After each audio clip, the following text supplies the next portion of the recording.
आज है 5 दिसंबर और आज मिट्टी का आलमी दिन है जिसकी खुशबू बड़ी प्यारी होती है। इस्लामी पॉइंट ऑफ व्यू से देखें तो मिट्टी को ख़ास अहमियत दी गई है। रसूल खुदा सल्लल्लाहु अलैहि वसल्लम ने हज़रत अली करमुल्लाह वजह को जो पसंदीदा लक़ब से नवाजा वो भी अबू तुर्राब यानी मिट्टी का बाप है। इसी तरह हज़रत अली का एक मशहूर कौल है कि अपने बच्चों को मिट्टी से खेलता देखो तो उन्हें रोको नहीं, क्योंकि मिट्टी से खेलने वाले बच्चों में गुरूर नामी बीमारी नहीं होती। इंसान की बुनियाद ही में परवरदिगार ने खाक को शामिल किया और ज़िंदगी के तमाम जो असरार हैं वो भी इसी मिट्टी से मिलते हैं।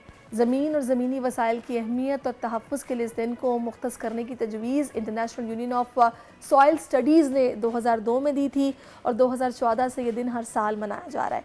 एक तहकीक है जिसके मुताबिक इस वक्त दुनिया भर में रोज़ाना एक फ़ुटबॉल ग्राउंड जितनी ज़मीन कटाव की नज़र हो रही है, जबकि ज़मीन में 2 से 3 सेंटीमीटर इजाफे के लिए 1000 साल तक लग जाते हैं। आज का दिन हमें मौसमियाती तब्दीलियों के साथ अपने बच्चों के लिए बेहतर इंतज़ामात करने का मैसेज भी देता है, क्योंकि आज मिट्टी का दिन है तो क्यों ना आज हम एक एक पौधा लगाकर माहौल को बचाने में अपना अपना किरदार अदा करें। मुदस्सिर सही कहा है। बिल्कुल, ये बहुत ज़्यादा ज़रूरी है, क्योंकि अगर हम अपने इर्द गिर्द माहौल को देखें, हर आने वाले साल में टेम्परेचर बढ़ रहा है। शहरों से निकलते हैं तो हमें इतने बड़े शहर नज़र आ रहे हैं कि जहाँ कल ग्रीन फील्ड्स थी आज वहाँ पर हाउसिंग सोसाइटीज़ नज़र आ रही हैं। और इस तेज़ी के साथ ये चीज़ें बढ़ रही हैं कि जो असल चीज़ है वो है इस वक्त फसलों का आगे बढ़ना, मिट्टी की हिफाजत करना। हमारे साथ इस वक्त मौजूद हैं चेयरमैन किसान इत्तेहाद चौधरी हसीब अनवर। बहुत शुक्रिया अशर साहब आपके वक्त का। आज मिट्टी का दिन है तो मिट्टी से आप लोग जुड़े हुए हैं। इस मिट्टी से सोना निकालते हैं, वो चाहे गंदम की सूरत में हो, चाहे वो कपास की सूरत में हो, चाहे वो सब्जियों की सूरत में हो। लेकिन इस वक्त जो सिचुएशन है पाकिस्तान में माहौलियाती तब्दीलियों के बाद, क्या मामला दरपेश हैं आप लोगों? बिस्मिल्लाहिर्रहमानिर्रहीम। सबसे पहले तो मैं आपका शुक्रिया अदा करना चाहता हूँ कि आपने इस इशू के ऊपर भी बात की।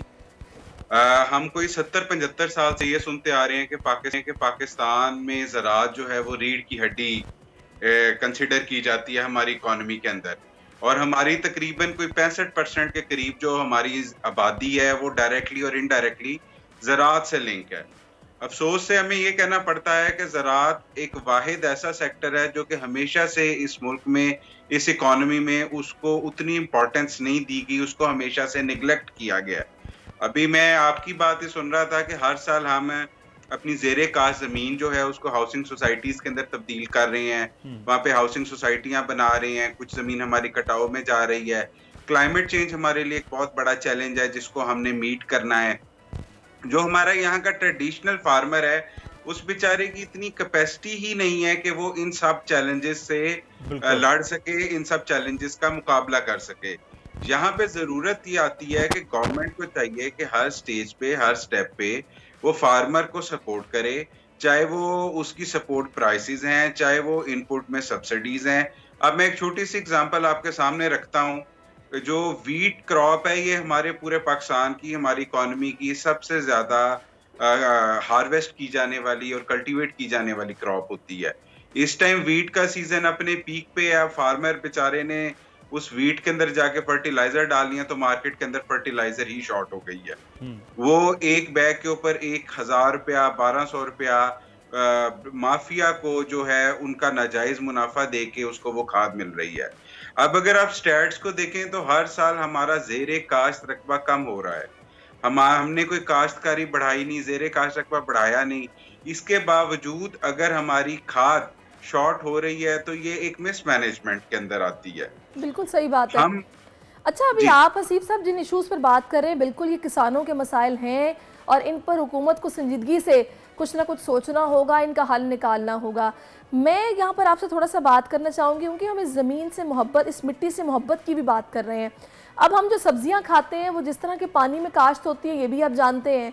फिर हमें बहुत सारी अद्वियात जो कि बाहर से इम्पोर्ट कराना पड़ती हैं, बहुत सारी जड़ी बूटियाँ जो कि हम अपने पास उगा सकते हैं। हमारी ज़मीन बड़ी ज़रखेज़ है, हमारी मिट्टी बड़ी प्यारी है, हम इसका इस्तेमाल वैसे कर रहे हैं जैसे होना चाहिए?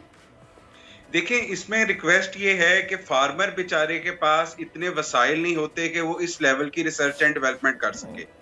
आपने गवर्नमेंट ने उसको जो प्रोवाइड करना है, जो उसको गाइडलाइन देनी है, उसने वो फॉलो करनी है। हाँ, अगर फार्मर मेहनत ना करे, 50 डिग्री की धूप में अपने खेतों में ना खड़ा हो, 0 डिग्री टेम्परेचर में सर्दियों की रातों के अंदर अगर वो अपने खेतों को पानी ना लगाता हो, फिर वो इस चीज का रिस्पॉन्सिबल है। अब क्लाइमेट चेंज के इफेक्ट को लेके हमारे यहाँ पे जितने भी रिसर्च के डिपार्टमेंट्स हैं, किसी एक डिपार्टमेंट ने कोई ऐसी वैरायटी हमें इंट्रोड्यूस करके दी हो जिसके अंदर रेजिस्टेंस हो क्लाइमेट चेंज को लेके, पेस्ट को लेके, बाकी जितने मसले मसाइल आते हैं, बीमारियों के हैं जो हमारी फसलों पे आती हैं, उनमें कोई रेजिस्टेंस वाली चीज हो, ऐसा कुछ नहीं होता। हमारे यहाँ पे रफली कोई 45 के करीब मेजर सब्जियां हैं जो काश्त होती हैं और हमारे मुल्क में खाई जाती हैं। लेकिन दुख की बात यह है कि पिछले 70-75 साल से हमने कितनी इंप्रूवमेंट उन सब्जियों के बीजों में की है। हम ट्रेडिशनल से हाइब्रिड की तरफ मूव कर गए हैं। हाइब्रिड के लिए हर दफा हमें बाहर से ही बीज इंपोर्ट करना पड़ता है।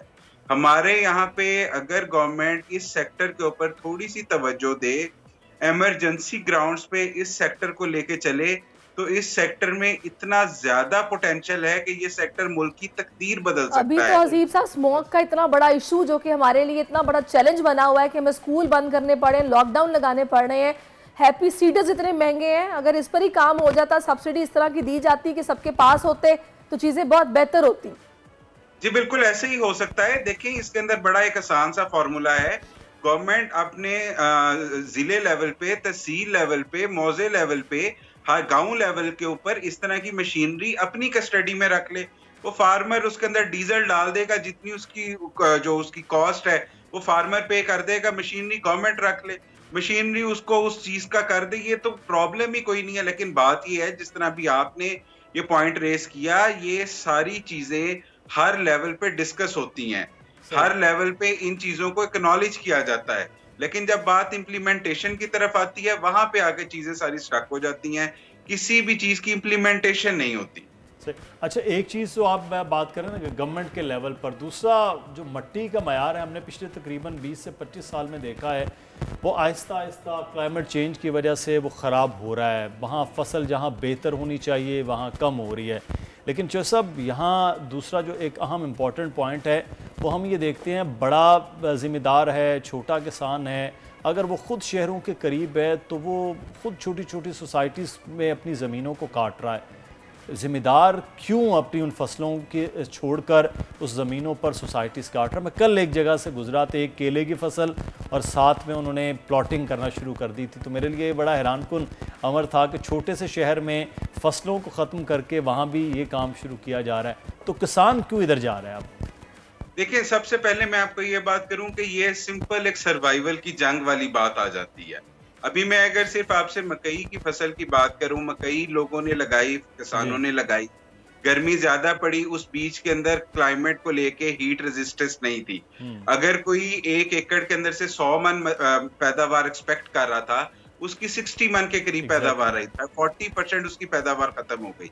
इतनी पैदावार पे उसके बेचारे के एक्सपेंसेस, खर्चे ही नहीं पूरे होंगे जो उसने उस फसल पे कर दिए हुए हैं। अब उस बेचारे के पास क्या ऑप्शन बचेगी? या वो जाके उसको किसी हाउसिंग सोसाइटी में काटेगा, उसने भी तो अपना सर्कल चलाना है। यहाँ पे जरूरत है गवर्नमेंट की इंटरवेंशन की। गवर्नमेंट एक इस तरह का रूल्स एंड रेगुलेशन बना दे कि housing societies, green area, brown area, already ये चीजें हमारे प्लानिंग के अंदर होती हैं, उसको स्ट्रिक्टली इम्प्लीमेंट करवाया जाए। बिल्कुल, आपने ठीक कहा, स्ट्रिक्टली इम्प्लीमेंट कराने की जरूरत है, इस पर फोकस हो, संजीदगी के साथ चीजों को देखा जाए, इसकी अशद जरूरत है। मशवरा दिया हैप्पी सीडर्स के हवाले से भी कि भाई वो हुकूमत अपनी तहवीन में रखे, किसान डीजल डलवा के इस्तेमाल करे, इसमें क्या कबाहत है। बड़ी अच्छी बात है आपने की। चौधरी हसीब साहब, आपका बहुत शुक्रिया, आप हमारे साथ मौजूद रहे। सब्सक्राइब करें और बेल दबाएं ताकि कोई खबर रह न जाए।